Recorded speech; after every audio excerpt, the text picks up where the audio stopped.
Atualidades. Rússia. Envenenamento de opositor a Putin. Olá, pessoal!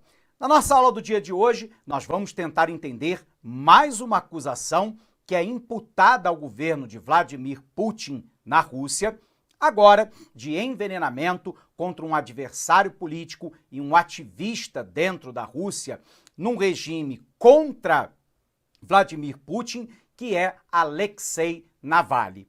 Então vamos lá, vamos tentar entender um pouquinho a respeito da Rússia para a gente poder compreender o cenário atual. Você se recorda lá que o Império Russo ele termina com a Revolução Bolchevique, a palavra bolchevique significa maioria, em 1917, quando o Partido Comunista chega ao poder e a partir daí cria a União das Repúblicas Socialistas Soviéticas. A gente sabe que de 1917 até 1991, a União Soviética foi uma força política, econômica e militar no mundo. No entanto, na década de 1980, ela já dava claros sinais de um processo de falência do seu regime. De um lado, a gente assistia à falta de democracia, de eleições diretas, de legitimidade dos representantes.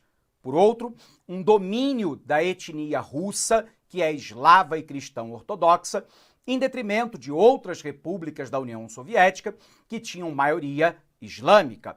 A União Soviética conseguiu avançar muito na tecnologia militar e espacial, mas não conseguiu avançar na produção de bens e serviços. Além disso, num determinado momento, os gastos militares eram tão elevados que isso acabava condicionando que boa parte do orçamento ia para o atendimento da Guerra Fria contra os Estados Unidos e não para a ampliação da capacidade produtiva soviética e da melhora das condições de vida da própria população. A sequência é a partir do final da década de 1980. Em 1989, cai o Muro de Berlim, um símbolo da divisão entre a Europa Ocidental capitalista e a Europa Oriental comunista. Em 1990, nós temos a reunificação da Alemanha, onde a Alemanha Ocidental e Oriental se reunificam numa única república. E em 1991, nós temos o fim da União Soviética.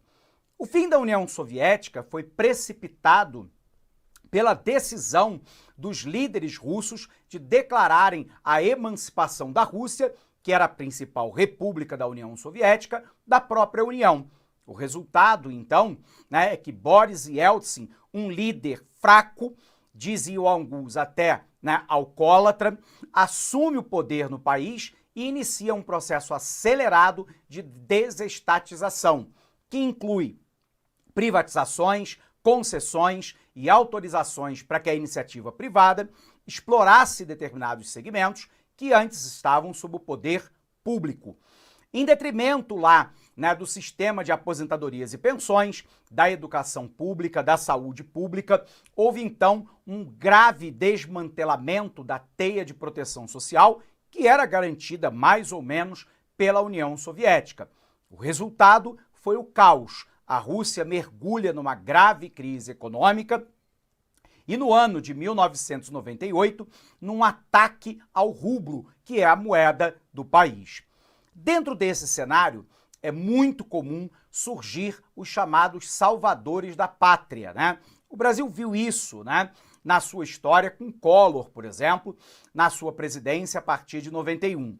A gente pode observar lá que Vladimir Putin, ex-agente da KGB, do Serviço Secreto Soviético, vai fazer um discurso de uma Rússia forte, de que ele teria capacidade individual de retomar o controle da Rússia, estabilizar a economia, promover crescimento econômico e manter a ordem política, econômica e social.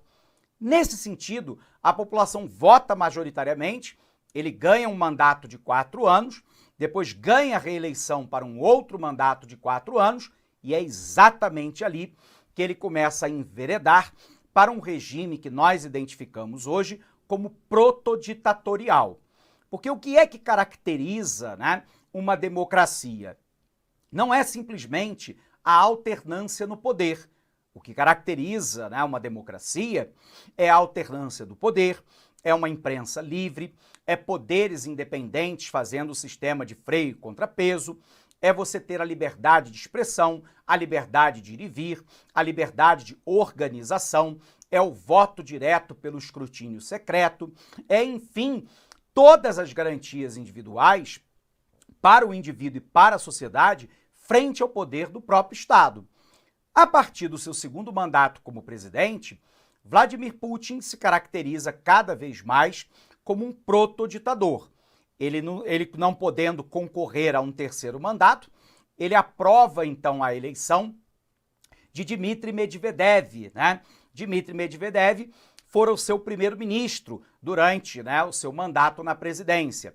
E aí, quando Dmitry Medvedev ganha a eleição, ele acaba escolhendo Vladimir Putin como primeiro-ministro. Então houve apenas uma troca de cadeira, né? Vladimir Putin é presidente durante 8 anos, não pode se candidatar novamente, ele apoia o seu primeiro-ministro para presidente, que é o Dmitry Medvedev, e o Medvedev o indica para primeiro-ministro. Resultado, ele fica mais 4 anos no poder. Durante o mandato de Dmitry Medvedev, ele conseguiu aprovar do parlamento a extensão do tempo de mandato do presidente e também dos parlamentares para 5 anos. E aí, depois de um mandato, né, de 5 anos como primeiro-ministro, nós vamos ter Vladimir Putin, então, voltando a se candidatar como presidente e ganhando mais um mandato. Bom, está em curso agora na Rússia, né, uma nova proposta de emenda constitucional que permitiria lá que o presidente se reelegesse por mais 2 vezes, o que significa dizer que, teoricamente, Vladimir Putin poderia ficar até 2036, né, no mandato de presidência da Rússia.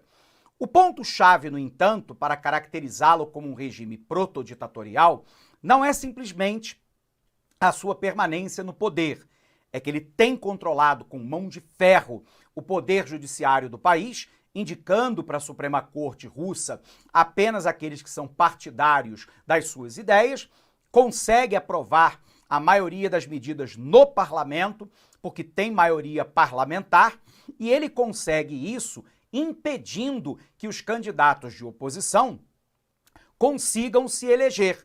Por exemplo, a gente vai ter lá o Alexei, né, que foi envenenado agora, que foi impedido de concorrer, né, à presidência da República no ano de 2018, mostrando de maneira muito clara que quando há qualquer chance para que grupos opositores cheguem até o poder, ele cria lá algum elemento político, né, ou político-jurídico para impor, né, que aquela candidatura seja rejeitada, né, pelos tribunais eleitorais russos. E com isso, com candidatos apenas fortes em cada uma das regiões do país, ele tem permanecido no poder.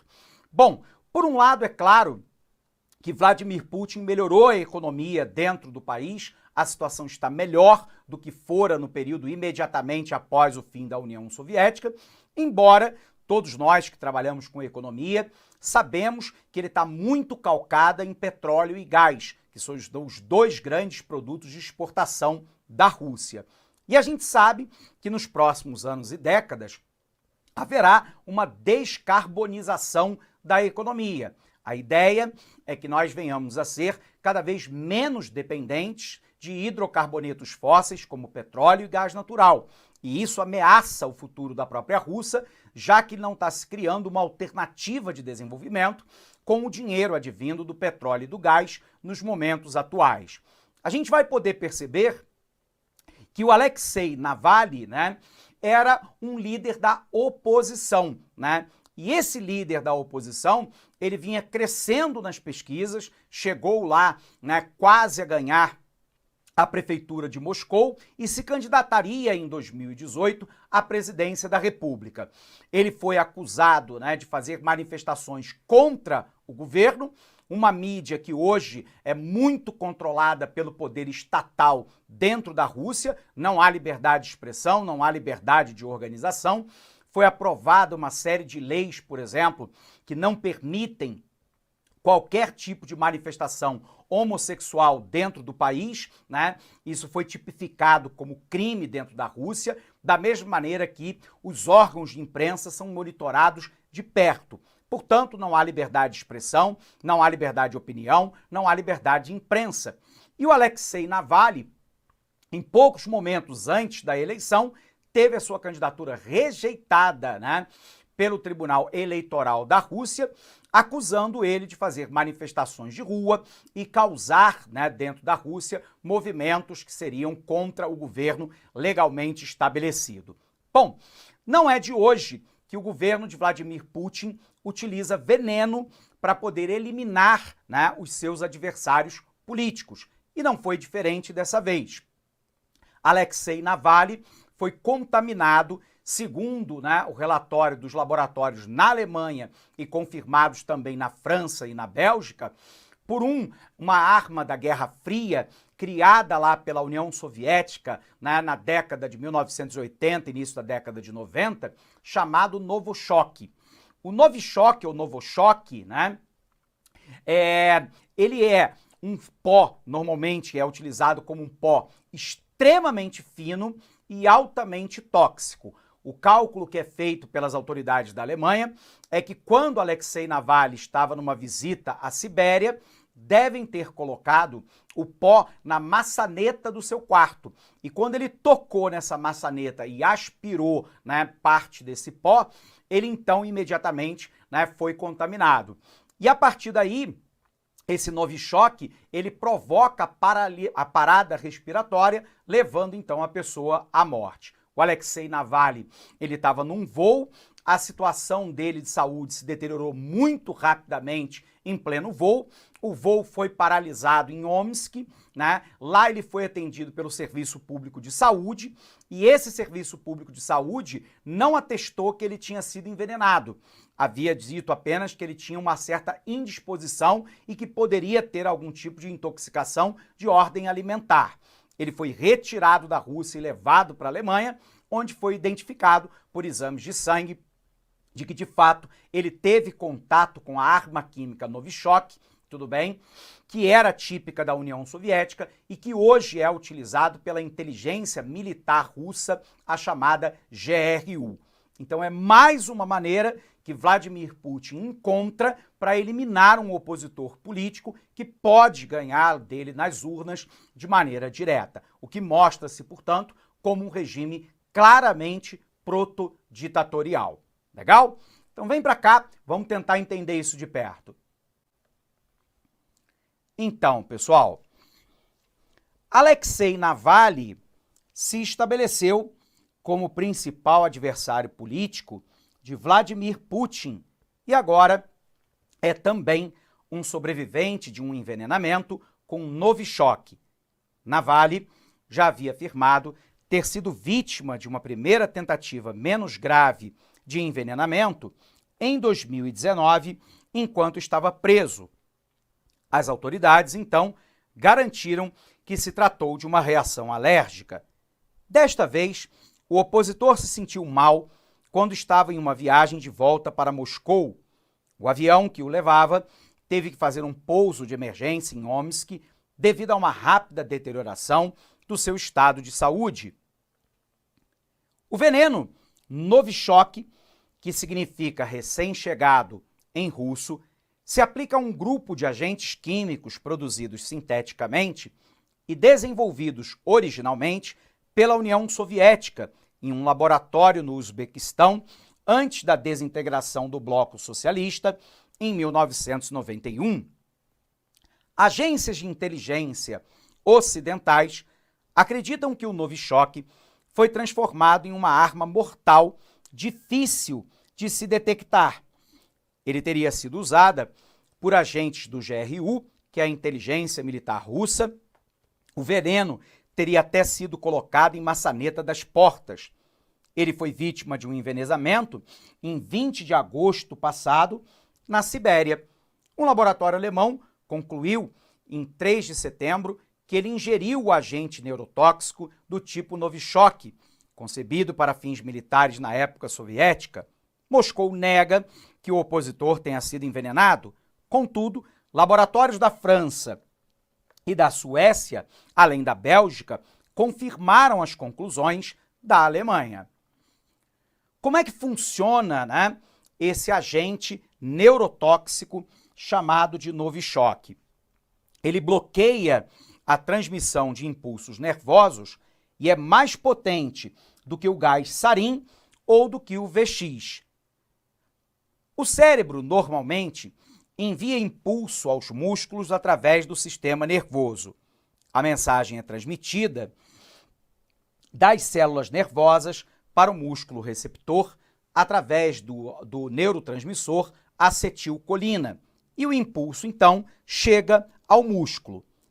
Uma vez enviada a mensagem, a enzima colinsterase para a ação da acetilcolina e apaga o impulso. Sobre um ataque de um agente neurotóxico, a colinesterase é inibida e a acetilcolina continua enviando impulso para os músculos. O corpo, então, é hiperestimulado e produz efeitos não desejados. O Novichok, como dissemos, desenvolvido na União Soviética entre os anos da década de 70 e 80, desenvolvido para driblar a proibição de armas químicas e usar novas estruturas moleculares, pode existir sob a forma de um pó ultrafino. É entre 5 a 8 vezes mais letal do que o gás VX. A principal exposição se dá através da inalação. Os sintomas são visíveis entre 30 segundos a 2 minutos. Pupila contraída, salivação, espasmos, convulsões, paralisia e, finalmente, a parada respiratória. Vários opositores ou críticos do Kremlin foram envenenados nos últimos anos e outros assassinados por outros meios. Em todas as ocorrências, a Rússia rejeitou as acusações.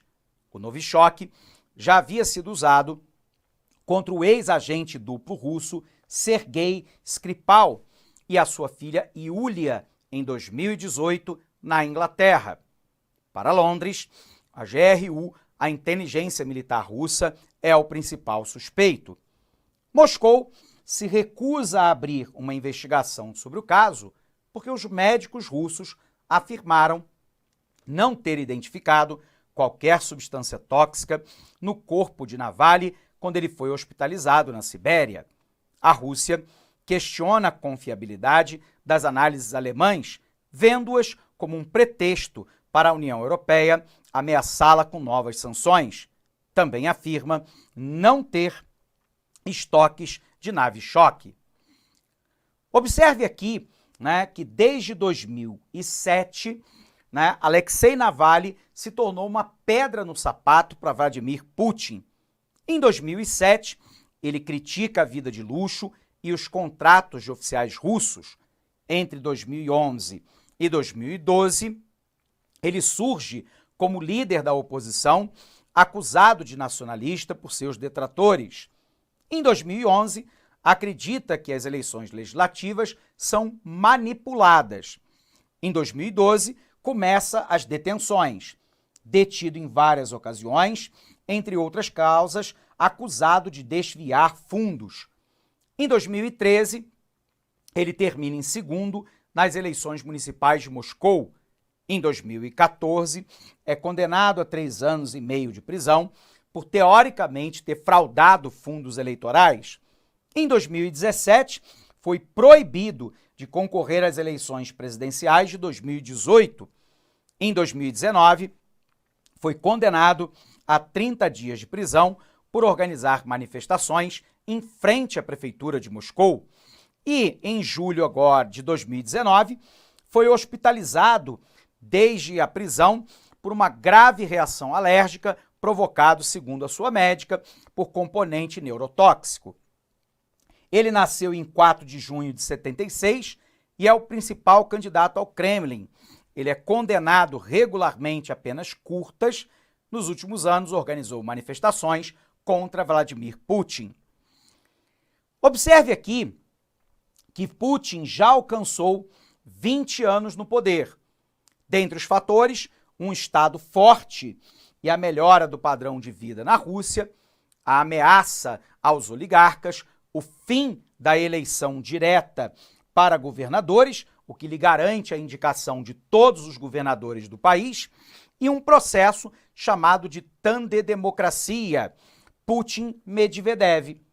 Em novembro de 2008, o então recém-eleito Dmitry Medvedev propôs e conseguiu a aprovação de 3 emendas constitucionais, entre elas a do artigo 81, aumentando o mandato presidencial de 4 para 6 anos, e a do artigo 93, ampliando o mandato dos legisladores de 4 para 5 anos.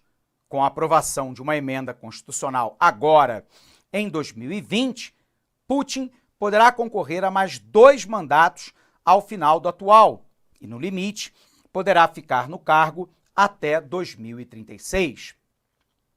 Observe lá que o Banco Mundial, junto com a Rosstat, que é o Serviço Federal de Estatísticas da Federação Rússia, mostra o quanto há de corrupção e de liberdade de imprensa na Rússia atual.